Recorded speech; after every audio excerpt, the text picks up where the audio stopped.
마가복음 1장 40절부터 45절 말씀. 한 나병 환자가 예수께 와서 무릎 꿇어 엎드려 간구하여 이르되 원하시면 저를 깨끗하게 하실 수 있나이다. 예수께서 불쌍히 여기사 손을 내밀어 그에게 대시며 이르시되 내가 원하노니 깨끗함을 받으라 하시니 곧 나병이 그 사람에게서 떠나가고 깨끗하여진지라. 곧 보내시며 엄히 경고하사 이르시되 삼가 아무에게 아무 말도 하지 말고 가서 내 몸을 제사장에게 보이고 내가 깨끗하게 되었으니 모세가 명한 것을 드려 그들에게 입증하라 하셨더라. 그러나 그 사람이 나가서 이 일을 많이 전파하여 널리 퍼지게 하니 그러므로 예수께서 다시는 드러나게 동네에 들어가지 못하시고 오직 바깥 한적한 곳에 계셨으나 사방에서 사람들이 그에게로 나오더라. 오늘 여러분과 같이 나눌 하나님의 말씀 주제는 전인 회복입니다. 전인 회복. 방금 우리가 그 나병 환자가 예수님 앞에 나오는 장면을 마가복음 1장 40절부터 45절 같이 읽었습니다. 여기 엄청난 하나님의 사랑과 엄청 하나님의 비밀이 포함되어 있어요. 2000년 전에 유대 세상에서는, 그 사회에서는 누가 문둥병이라고 나병이라고 발병이 되면 인생이 끝난 거예요. 뭐가 몸이 좀 안 좋아서 머리에 흰점 반점이 있어가지고 우리가 가서 이거를 진찰을 받습니다. 그런데 의사가 진찰하는 것이 아니고 바로 가서 제사장한테 몸을 보이라고 얘기합니다. 그래서 율법에 가서 제사장한테 보이니까 제사장이 나의 몸을 보고 우리의 몸을 보고 진찰합니다. 진찰하고 바로 이것이 진짜 나병이다, 문둥병이다 그러면 거기서 이거를 그렇게 진단하고 판단을 합니다. 그런데 거기서 그렇게 이것이 되는 순간부터 그 환자는 끝나는 거예요. 성경에 나와 있는 그대로 보게 된다면 그때부터 이 사람은 어떤 환경이든 그 사람이 어떤 높은 지혜를 갖고 있든 그 자리에서 완전히 다 끝나버립니다. 그때부터 격리 생활을 하죠. 바로 거기서 식구들하고 떨어져가지고 격리 생활하면서 외로운 삶을 살게 됩니다. 진짜 고독제 같은 거 입고 다니면서 사람들한테 말을 걸지도 못해요. 그때 레위법을 보게 된다면, 율법을 보게 된다면 누구하고 대화도 못합니다. 누구한테 말을 걸지도 못해요. 그가 지나갈 때 누구한테 말을 걸면 대답하는 것도 안 되게 돼 있습니다. 돌아가서 아무도 그를 만지지 못해요. 아무리 사랑하는 내 남편이, 사랑하는 내 아내가, 내 엄마가, 내 아빠가, 내 아들이, 내 딸이, 내 형제 자매가 아프다 가지고 내가 아파가지고 힘들어가지고 그걸 가서 만지려고 하더라도 안 돼요. 만지는 순간 나도 부정타기 때문에 나도 같이 나갈 수밖에 없습니다. 그것도 모자라서 원치 않던 질병을 앓게 돼가지고 그렇게 힘든데 다니면서 본인이 지나갈 때마다 부정하다, 부정하다 얘기를 하고 지나가야 돼요. 얼마큼 초라했겠습니까?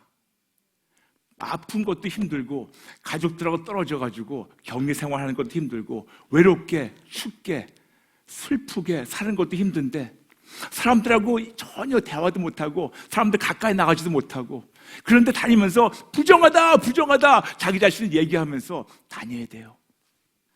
그런 가운데 이 나병 환자가 예수님 오셨다는 소문을 듣고 나왔어요. 여러분, 잠시 저와 함께 나병 환자의 마음을 생각해 보시기 바랍니다. 내가 어떤 지위가 있었든, 어떤 직장이 있었든, 사업이 있었든, 나의 가정이 있었든, 내가 아빠든, 내가 누구든, 내 가정이 있었고, 나를 사랑하는 자가 있었는데, 나의 어떤 사업도 있었고, 뭐가 있었는데, 지위도 있었고, 사람들은 친구도 있었는데, 이제는 모두 나에게 등을 돌리고, 밖에 쫓겨나서 그렇게 외롭고 살고 있는데, 소문 들었어요. 어떤 대단한 분이 오셨다고, 예수님이라는 분이 우리 동네 오셨다고 들었습니다. 그는 마지막 남아있는 용기를 가지고 그분 앞에 나갑니다. 나가면서 얼마나 마음 떨렸을까요? 내가 나갈 때, 이 동네에 들어갈 때 얼마나 사람들 날 보고 소리 지를까, 얼마나 사람 나보고 욕을 할까, 얼마나 사람들 보고 가라고 돌을 던지면서 나한테 어떻게 욕을 하고 어떻게 나한테 대할까. 사람들 뭐라든 간에 나는 만나야 돼. 나의 깨진 모습, 내 너덜너덜한 이 옷은 물론이지만 내 몸을 다 가지고 그분 앞에 나갑니다. 그런데 나가면서 사람들은 항상 그러니까 이해는 해요. 그런데 모르는 것이 예수님까지 나를 거부하면 어떻게 될까? 그러나 그 나병 환자는 나옵니다. 나와서 첫 번째 하는 말이 재밌어요. 원하시면 나를 고칠 수 있다고. 무슨 말이냐면 당신까지도 나를 거부해도 괜찮아요. 그렇지만 제발 날 거절하지 마시고 당신이 나를 받아주시고 당신은 이 모습 이대로 나를 받아주시고 치료하시고 원하신다면, 당신이 원하신다면 나는 치료받을 수 있습니다. 그런 마음을 가지고 그 자는 나옵니다.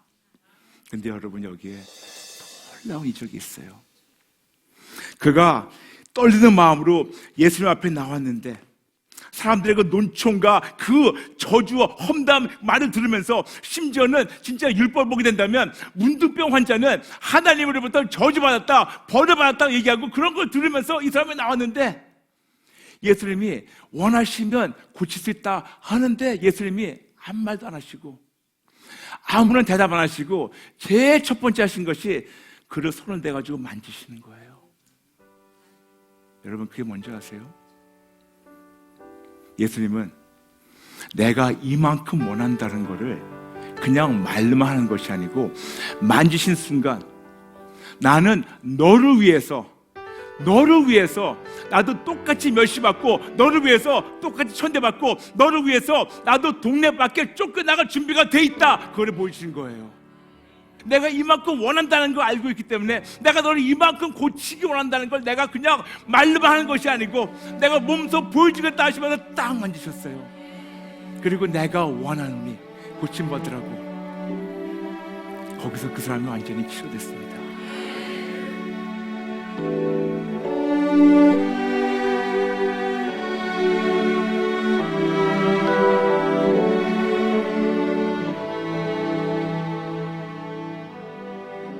먼저 예수님께서 그를 어떻게 고치셨냐? 그 안에 쌓여있던 모든 아픔과 상처, 그렇게 소외당하고 버림당하고 거절당하고 혼자 자기 자신을 저주하고 부정하다 얘기한 그 사람을 만지는 순간 그 나병 환자 안에 그 모든 쌓였던 것이 녹아서 없어집니다.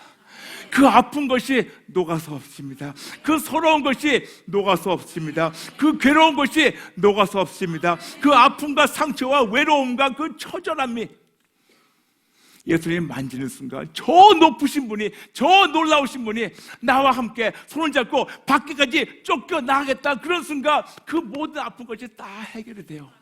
먼저 이 영혼이 회복이 됩니다. 아픈 것이 회복이 됩니다.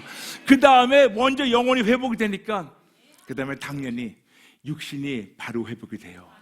그런데 예수님은 놀랍게 거기서 끝나지 않으세요. 가서 제사장에게 몸을 보이고 그 모든 절차를 밟아가지고 다시 밖에서, 동네 밖에서 이 공동체에서 쫓겨나간 그 사람이 다시 합법적으로 회복시키시는 그 과정까지 예수님이 다 돌보십니다.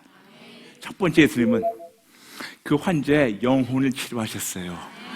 영혼이 먼저 치료되니까 그 다음에 육신이 치료됐습니다. 근데 그거를 모자라요. 그 다음에 이것이 사회적으로 그분이 회복이 되어야 되는데, 법적으로, 사회적으로 모든 사람들 앞에서 인정되게, 이제는 아무도 건드리지 못하게 율법적으로, 모세 율법적으로 제사장한테 가서 몸을 보이면서 이제는 떳떳하게 정정당당하게 그 동네에 들어와서 이 정상인으로 살 수 있도록 예수님이 다 인도하십니다. 이것이 바로 성서적인 치료예요. 이런 방법에 대해서 요한 3서 1장 2절에서는 말씀하고 있습니다. 사랑하는 자여, 내 영혼이 잘됨같이 내가 범사에 잘되고 강건하기를 내가 간구하노라. 다시 말씀드려서, 하나님께서 우리 치료하실 때는 우리를 육신을 먼저 치료하시는 것이 아니고 영혼을 먼저 치료하세요. 영혼이 먼저가 치료가 되면 그 다음에 영혼이 회복이 되니까 육신은 저절로 치료가 돼요. 영혼이 회복이 되니까 그 다음에 범사가 회복이 돼요.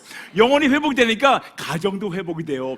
영혼이 회복이 되니까 환경도 회복이 됩니다. 그것이 바로 범사예요. 영혼이 회복이 되니까 법적으로, 사회적으로 모든 것이 다 합법적으로 다 회복이 돼가지고 이것이 온전케 회복되는 것을 알 수 있습니다.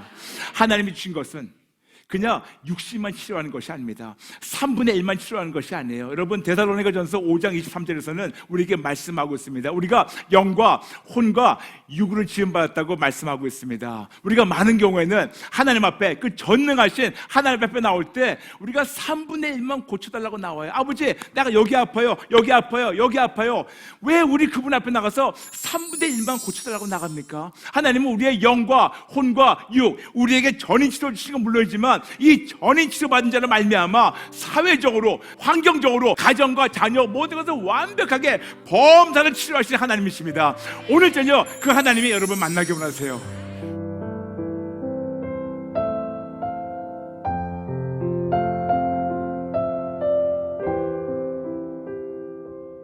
예수님께서 이렇게 전인 치료를, 영혼을 먼저 치료하시고 그 다음에 육신 치료하시고 그 다음에 사회적으로 회복시키신 거를 요 딱 하나만 예를 든다면 조금 약하겠죠? 또 있습니다. 요한복음 4장 보게 된다면 우물가의 여인의 사건이 나옵니다.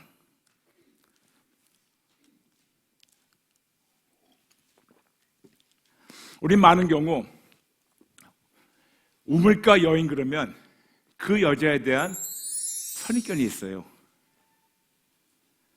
남편이 5명 있었는데 지금 같이 동거하는 남자는 남편도 아니에요. 어떻게 저렇게 불륜을 밥 먹듯이 하는 여자를 어떻게 거룩하신 주님이 만나셔나? 이거는 말도 안 돼. 그래가지고 우리가 많은 경우에는 우물가 여인 그 여자를 얘기할 때 그게 불륜녀라고 생각하는 것이 꽤 많아요. 그 여자가 어떤 자기 방법으로 자기 안에 이거를 충족시키기 위해서 여러 가지 해봤는데 충족이 안 됐는데 예수님이 나타나가셔가지고 너 지금까지 해봤자 목마르지? 이제는 성령님으로 말미암아 목마르지 말아라. 네가 세상 방법으로 네 모든 거를 이 욕심을 채우려고 했는데 안 됐지? 이제는 성령님으로 채워라. 그렇게 설명하게 하시는 분들도 있지만 저는 조금 다르게 봅니다. 그때는 여자는 사람 취급도 못 당했어요. 이게 왜 중요하냐면 우리가 볼 때는 그 여인이 5번 이혼해가지고 6번째 누구 동거하고 있으니까 얼마큼 불륜을 자주 했나 그렇게 볼 수 있겠지만 여러분 그때 상황을 본다면 이 여자는 5번이나 버림받은 여자예요. 5번이나 남자가 와가지고 너 싫어 가버려, 남편이 와가지고 이혼 증서를 써버리면 끝나는 겁니다. 근데 이유도 없어요. 아침에 일어났습니다. 아침에 일어났는데 아내가 늦게 일어나가지고 아침밥 늦게 해줬어요. 기분 나빠요. 이혼 증서 써가지고 줍니다. 끝! 단 이유 없어요. 감히 내 마누라가 아침밥 늦게 해줬어? 이혼 사유가 됩니다. 합법적으로 이혼됩니다.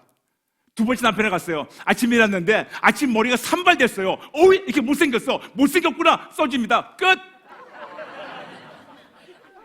3번째 남편 갔어요. 아침에 깨어났는데 집이 더러워요. 어이구 칙칙맞았어. 끝! 무슨 말인지 아시겠습니까? 그 여자는 5 남자한테 헌시짝같이 버림받은 여자였어요. 그러니까 얼마나 창피했으면 가장 뜨거운 낮 12시에 그 동네에서 나와가지고 혼자서 숨어가지고 물을 길러왔어요. 그 동네에서 알고 있습니다. 어이구 가늠한 여자가 아니에요. 불륜여가 아닙니다. 어이구 저 불쌍한 소박대기, 소박받은 여자 그거예요. 그런데도 갈 데가 없어가지고 5 남자한테 버림받고 이제는 6번째 남자 결혼도 못하고 그냥 같이 얹혀 살고 있는 그런 불쌍한 여자라는 거죠. 그 여자의 마음에 얼마큼 많은 상처가 있겠습니까? 그 여자 마음에는 얼마큼 많은 버림받은, 그리고 사람들을 두려워하고 그리고 사람들에 대한 이런 증오심도 있겠죠. 자기에 대한 증오심도 있고 자책심도 있겠고 자괴감도 있겠고 자존감, 낮은 자존감이 아니에요. 땅에 떨어져가지고 아무것도 없는 그런 진짜 너덜너덜한 영혼. 예수를 만났습니다. 전곡을 꼭 찌르시면서 그 여자가 회복이 돼요. 근데 역시 그 여자가 영혼이 회복이 되고 거기서 끝나는 것이 아니에요. 이 여자가 너무 기쁘니까 그 물동이를 던져놓고 바로 마을에 뛰어가가지고 진짜 내가 그리스도 만났다. 그 동네 사람들이 믿질 않아요. 아니 당신 같은 여자가 어떻게, 당신 같은 여자가, 이해되시겠어요? 어떻게 당신 같은 여자가 그리스도를 만나냐, 말도 안 돼. 그래가지고 당신 말을 내가 못 믿겠으니까 나가서 보겠다 해가지고 동네 사람들 우르 와가지고 예수님 만나는 장면이 나옵니다. 그리고 끝에 하는 말이 이제 더 이상 당신이 얘기해서 믿는 것이 아니고 우리가 보고 들었기 때문에 이제는 예수 믿겠다고 나오는 장면이 4장 후반부에 나옵니다. 제일 먼저 치료하는 것이 영혼을 치료하신 거였어요. 그들의 영혼이 먼저 회복이 되고 나니까 나병 환자 경우에는 육신이 회복이 되고, 그리고 사회적으로 범사가 회복이 되고, 이 버림받은 여자는 먼저 그 영혼이 회복이 되고 나니까 그 다음에 그 동네에서 떳떳하게 사람들한테 존경까지는 모르겠지만 인정받고 살 수 있는 여자로 되는 거 우리가 볼 수가 있겠습니다. 여러분이 지금 어떤 상황인지 저는 보일 수가 없어요. 볼 수가 없습니다. 그러나 우리 하나님은 우리의 속사람을 먼저 치료하세요. 우리 중심을 모르신 분이세요. 그러므로 하나님이 제일 먼저 치료하시는 것은 우리의 영혼. 근데 쉽게 얘기해가지고 우리의 속사람을 치료하세요. 내면에 우리가 똘똘똘 뭉쳐가지고 이거를 포장한 것을 하나님은 꿰뚫어 보시면서 이거를 먼저 치료하십니다. 그 다음에 이것이 내면에 아파가지고 깨진 것이 노출되는 것이 있는데 그것이 바로 질병일 수가 있고 여러 가지 깨진 것이 있는데 이거를 하나님께서는 고치십니다. 다시 얘기해서 하나님은 보이는 것만 고치실 것이 아니고 안 보이는 것도 고치세요. 그리고 하나님은 지금 것만 고치시는 것이 아니고 우리와 마지막 날까지 함께 하시면서 순간순간마다 모든 것을 완벽하게 치료하시고 회복시키시는 하나님이십니다. 사업이나 자녀나 가정이나 건강이나 이 모든 것이 범사인데 이것이 회복되려면 순서가 있어요. 그 순서가 먼저 영혼이 회복이 돼야 됩니다. 먼저 영혼 회복부터 시작될 때 그때 육신도 회복이 되고 그 다음에 범사가 회복되고 그런 자가 진짜 예수님을 증거하고 그럴 때 가정은 물론이지만 자녀는 물론이지만 교회와 국가도 회복이 됩니다. 오직 복음, 오직 믿음. CTS